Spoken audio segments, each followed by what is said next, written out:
नमस्कार दोस्तों, अंगिरा ज्योतिष पीठ के चैनल में आप लोगों का एक बार फिर स्वागत है। दोस्तों, अभी 2024 का चुनाव चल रहा है और हम जितनी भी वीडियोस पर बात कर रहे हैं वो 2024 के इलेक्शन के कॉन्टेक्स्ट में आप लोगों के साथ बात कर रहा हूं।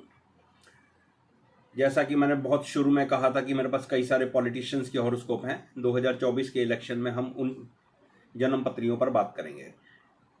तो अपने वादे के अनुसार आप लोगों के साथ कोशिश कर रहा हूं कि अपना प्रॉमिस आप लोगों के साथ फुलफिल कर सकूं और उन हॉरोस्कोप्स पर चर्चा कर सकूं। तो आज हम जिस महत्वपूर्ण जन्म पत्री पर चर्चा करने जा रहे हैं वो जन्म पत्री उत्तर प्रदेश के मुख्यमंत्री आदरणीय श्री योगी आदित्यनाथ जी की है। दोस्तों, आज हम बात करेंगे, इस पर भी बात करेंगे कि क्या नरेंद्र मोदी साहब बनारस से अपना चुनाव हार रहे हैं। थोड़ी सी चर्चा अखिलेश कुमार जी पर भी करेंगे। उनकी हॉरोस्कोप भी मेरे पास है, लेकिन वो हॉरोस्कोप पे मैंने ज़्यादा काम नहीं करा और मुझे लगता है कि वो एक्यूरेट हॉरोस्कोप नहीं है या मुझे उसके ऊपर काम करना पड़ेगा। तो मैंने 2-3 इवेंट्स उसके ऊपर लगा कर देखे, वो हॉरोस्कोप पर वो इवेंट्स नहीं लगते। इसका मतलब जो टाइम मेरे पास है, जो बर्थ डिटेल अखिलेश यादव जी की मेरे पास है, वो एक्यूरेट नहीं है, इसलिए उस कुंडली पर मैं बात नहीं कर रहा हूं। आज हम उत्तर प्रदेश के इलेक्शन को 2024 के चुनाव के रिजल्ट को हम आदरणीय श्री योगी आदित्यनाथ जी की कुंडली से बांचने की कोशिश करेंगे, खोजने की कोशिश करेंगे कि क्या कुछ हमारे को या एनडीए को प्राप्त हो सकता है। उत्तर प्रदेश से कैसा कंट्रीब्यूशन एनडीए के लिए या बीजेपी के लिए रह सकता है, इस पर हम अपनी चर्चा को आज बढ़ाएंगे। तो दोस्तों, योगी आदित्यनाथ जी की कुंडली मेरे पास अवेलेबल है। इसके अंदर थोड़ी टाइम की रेक्टिफिकेशन की है मैंने, और बाकी देखते हैं अब की बार चुनाव में कैसे रिजल्ट रहते हैं, तो फिर उस हिसाब से इस हॉरोस्कोप को मैं रेक्टिफाई करूंगा। कुछ एक सेकंड्स पर मुझे लगता है कि करना पड़ेगा, बाकी देखते हैं कि क्या कहानी बनती है। तो जो बर्थ डिटेल मेरे पास है, 29 दिसंबर 1971 को इनका जन्म हुआ है। दोस्तों, कर्क राशि का इनका लगन है और धनु राशि का नवांश है और वृषभ राशि है, और वृषभ राशि में चंद्रमा रोहिणी नक्षत्र का है। ये एक बहुत बेहतरीन स्थिति है। कुंडली आप लोगों की स्क्रीन पर अवेलेबल है। कुंडली पर सबसे पहले बात करते हैं, सीधी बात कुंडली पर करते हैं। तो भाई कुंडली पर देखते हैं तो कर्क लगन की ये कुंडली है और यहीं से शुरू करते हैं। दोस्तों, जिन लोगों को थोड़ी ज्योतिष आती है या जो लोग ज्योतिष सीख भी रहे हैं उन लोगों के लिए भी अब मैं सूत्र बताने लगा हूं। आप देखो, कर्क राशि का लगन है। कर्क राशि मोक्ष त्रिकोण की पहली राशि है। अगर आपको सन्यासी बनना है या स्पिरिचुअलिटी चाहिए तो आपको मोक्ष त्रिकोण और धर्म त्रिकोण हाउसेस आपकी कुंडली के अंदर एक्टिवेट होने चाहिए या ये राशियां एक्टिवेट होनी चाहिए। मैं यही सब आपको इस जन्म पत्री पर भी बताने की कोशिश करूंगा। आप देखें कि कर्क राशि का लगन है और कर्क राशि मोक्ष त्रिकोण की पहली राशि है। आप सभी जानते हैं कि मोक्ष त्रिकोण कर्क राशि, वृश्चिक राशि और पाइसिस यानी कि मीन राशि से मिलकर बनता है, और धर्म त्रिकोण मेष राशि, सिंह राशि और धनु राशि से मिलकर बनता है। तो इस कुंडली के अंदर जब हम पहली नजर डालते हैं तो हमारे को पहला ही बिंदु मोक्ष त्रिकोण की पहली राशि का यहां पर दिख जाता है। और आप लोग जानते हो कि ये एक हम सन्यासी की कुंडली देख रहे हैं, एक योगी की कुंडली देख रहे हैं। कुंडली को थोड़ा और आगे चल के देखते हैं तो हम लग्नेश को देखते हैं। लग्नेश 11th हाउस में उच्च राशि का हो गया है, रोहिणी नक्षत्र में हो गया, यानी कि लग्नेश बहुत स्ट्रांग है।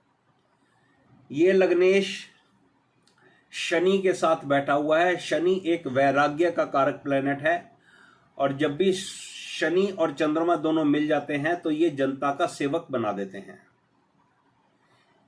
अब कुंडली को थोड़ा और आगे चलकर देखते हैं तो इस चंद्रमा और शनि पर बृहस्पति और बुध की दृष्टि है। आप जरा ध्यान दें, बृहस्पति इस कुंडली का 9th हाउस लॉर्ड है और वो 5th हाउस में बैठ गया है।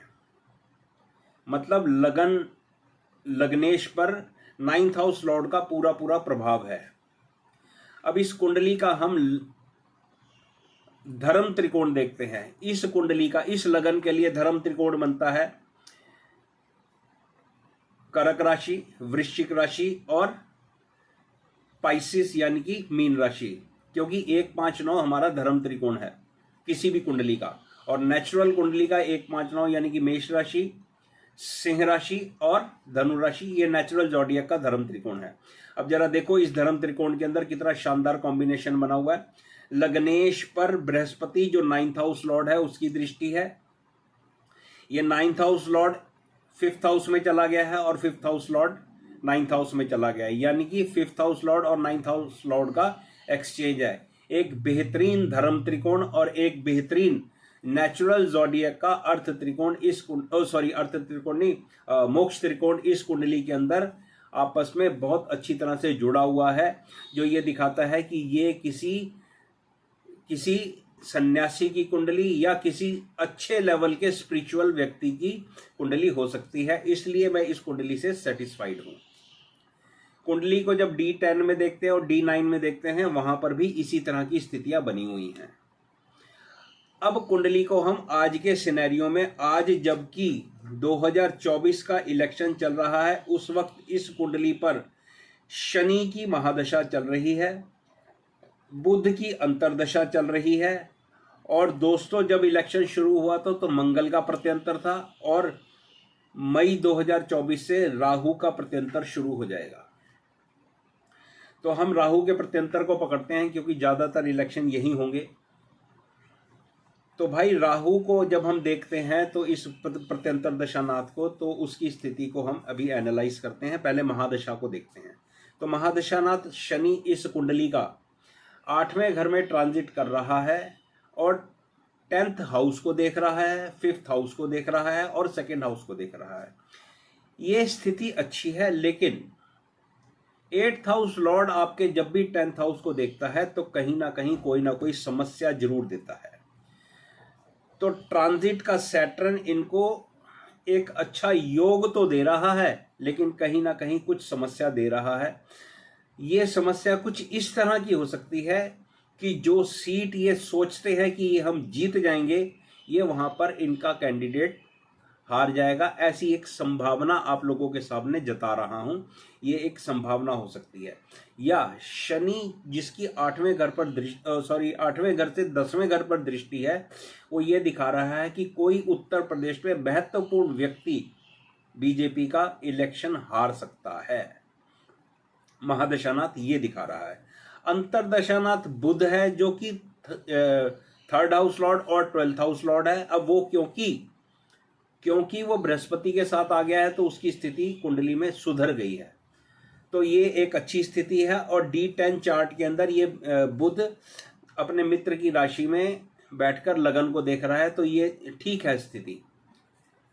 और आगे चलकर देखते हैं हम तो राहु को कुंडली में एनालाइज करते हैं। तो राहु कुंडली के 7th हाउस में बैठा हुआ है, 11th हाउस लॉर्ड के साथ बैठा हुआ है। प्रत्यंतर दशानाथ का बहुत बड़ा रोल होता है, ये हमेशा याद रखना।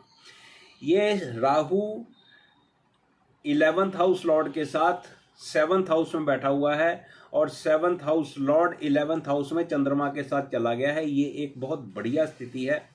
इस कुंडली के अंदर आप लोग देख रहे हो तो जो मैं बताना पहले भूल गया था, 7th हाउस लॉर्ड का और 11th हाउस लॉर्ड का एक्सचेंज भी है, वो भी आप यहां पर देख सकते हो।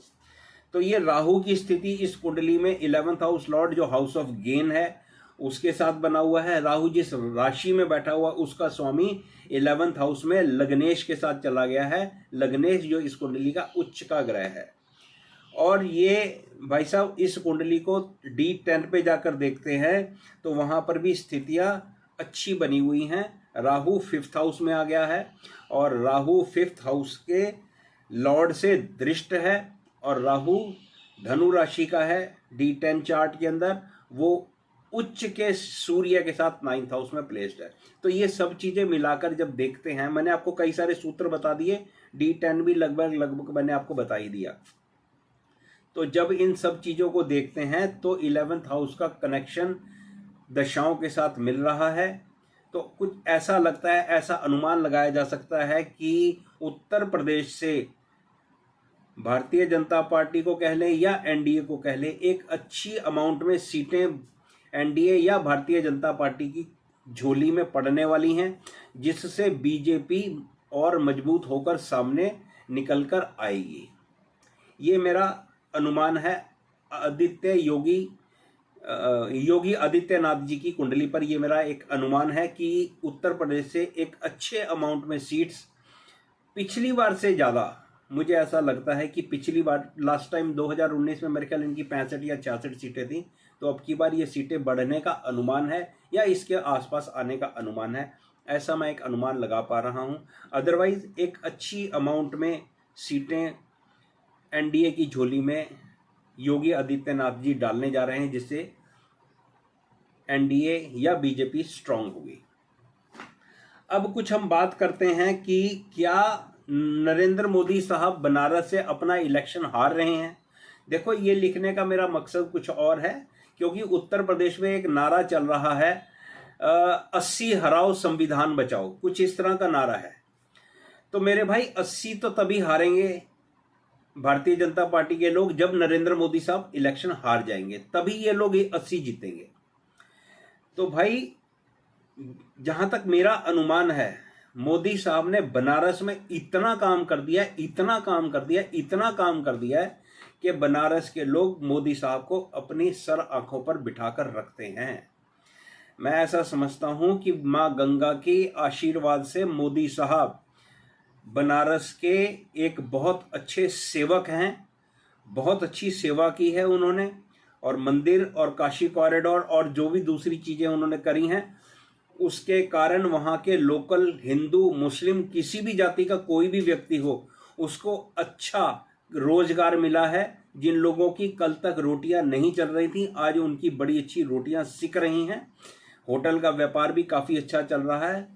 भगवान शंकर की नरेंद्र मोदी साहब पर और योगी जी पर बहुत अच्छी कृपा है। ये लोग अपने काम में निपुण हैं और इनको पता है कि अपना काम किस तरह से किया जा सकता है।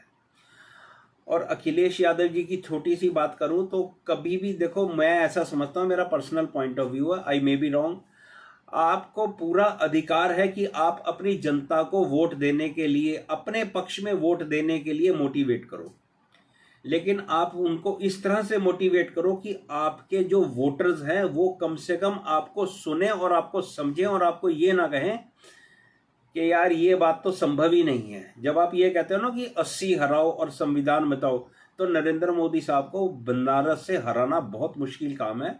ऐसा मैं बनारस से बहुत दूर बैठा हूँ, लेकिन फिर भी इतना समझता हूँ कि बनारस से नरेंद्र मोदी साहब को हराना मतलब एक बहुत मुश्किल काम है। तो आप ऐसा नारा दो कि जो आपके सपोर्टर्स, आपके जो वर्कर हैं, वो उसको डाइजेस्ट कर पाए।